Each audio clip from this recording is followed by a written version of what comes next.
আহোম জনগোষ্ঠীটোৰ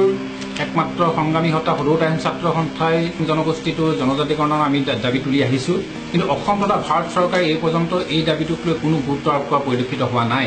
কিন্তু শেহতীয়াভাৱে চৰকাৰৰ কিছু কৰ্মকাণ্ডই আমাক যথেষ্ট ক্ষোভিত কৰি তুলিছে। বিশেষকৈ আহোম অধ্যুষিত এলেকা ব্ৰহ্মপুত্ৰ উত্তৰ প্ৰায় লখিমপুৰ ধেমাজিত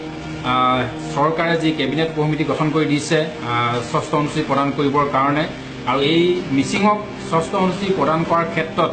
আৰু বিশেষকৈ মিচিং স্বায়ত্তশাসিত পৰিষদৰ নিৰ্বাচন অনুষ্ঠিত কৰিবৰ কাৰণে অসম চৰকাৰৰ যি কেবিনেট উপ সমিতি আছে, এই কেবিনেট উপ সমিতিয়ে তাত যি কুচকাৱাজ আৰম্ভ কৰিছে,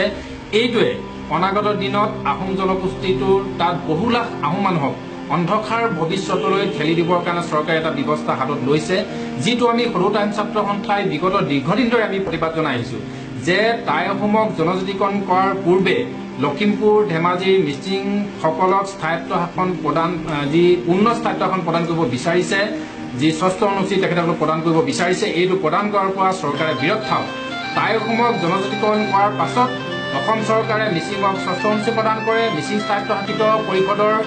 নিৰ্বাচন অনুষ্ঠিত কৰে, তাত আমাৰ কোনো দ্বিমত নাই। কিন্তু টাই আহোম জনগোষ্ঠীৰ জনজাতিকৰণ কৰাৰ পূৰ্বেই যদি তাত যদি মিচিংসকলক ৬ষ্ঠ অনুসূচী প্ৰদান কৰা যায়, মিচিং স্বায়ত্তশাসিত পৰিষদৰ যদি তাত নিৰ্বাচন অনুষ্ঠিত কৰা যায়, তেতিয়াহ'লে তাত আহোম মানুহখিনি তাত চিৰদিনৰ কাৰণে নিষেধ হৈ যাব। সেইকাৰণে আমি যিকোনো মূল্যৰ বিনিময়ত হ'লেও আহোম ছাত্ৰ সন্থাই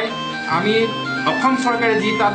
৬ষ্ঠ অনুসূচী প্ৰদান কৰিবৰ কাৰণে কুচকাৱাজ কৰিছে মিচিংসকলক, এইটো আমি যিকোনো মূল্যৰ বিনিময়ত আমি তাত ৰোধ কৰিম। আৰু ইতিমধ্যে আমি আহোম ছাত্ৰ সন্থাই সিদ্ধান্ত লৈছোঁ যে অসম চৰকাৰৰ যি কেবিনেট উপ সমিতি, এই কেবিনেট উপ সমিতিৰ যি অধ্যক্ষ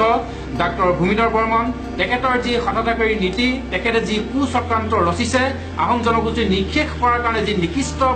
চক্ৰান্তত তেখেতে লিপ্ত হৈছে, তাৰ প্ৰতিবাদ জনাবৰ কাৰণে অহা কালিলৈ সমগ্ৰ ৰাজ্যজুৰি আমি প্ৰতিখন জিলাৰ সদৰত আমি ডাঃ ভূমিধৰ বৰ্মনৰ আমি প্ৰতিকৃতি দাহ কৰিম। মিডিয়াৰ জৰিয়তে আমি অসম চৰকাৰক আমি সকীয়াই দিব বিচাৰিছোঁ, ডাঃ ভূমিধৰ বৰ্মন ডাঙৰীয়াক আমি সকীয়াই দিব বিচাৰিছোঁ যে যদি তেখেতসকলে এই স্থায়িত্ব শাসনৰ যি নিৰ্বাচন অনুষ্ঠিত কৰিব বিচাৰে মিচিংসকলৰ আৰু যি পূৰ্ণ স্থায়িত্ব শাসন প্ৰদান কৰিবৰ বাবে যি ৬ষ্ঠ অনুসূচী প্ৰদান কৰিবৰ বাবে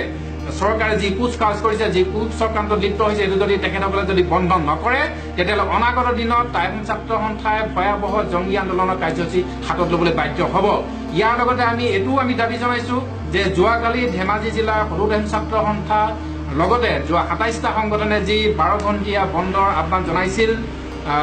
যি নিৰ্বাচন অনুষ্ঠিত কৰিব বিচাৰিছে মিচিংসকলৰ স্বায়ত্তশাসিত পৰিষদৰ, আৰু তাৰ প্ৰতিবাদত যি গণতান্ত্ৰিক আন্দোলন, এই গণতান্ত্ৰিক আন্দোলনত গণতান্ত্ৰিকভাৱে প্ৰতিবাদ সাব্যস্ত কৰা আহোম ছাত্ৰ সন্থাৰ জিলা সভাপতি মনোজ গগৈৰ সৈতে ৩জন কৰ্মীক পুলিচে কৰায়ত্ব কৰি জেল হাজতলৈ প্ৰেৰণ কৰিছে উদ্দেশ্যপ্ৰণোদিতভাৱে। আমি দাবী জনাইছোঁ যে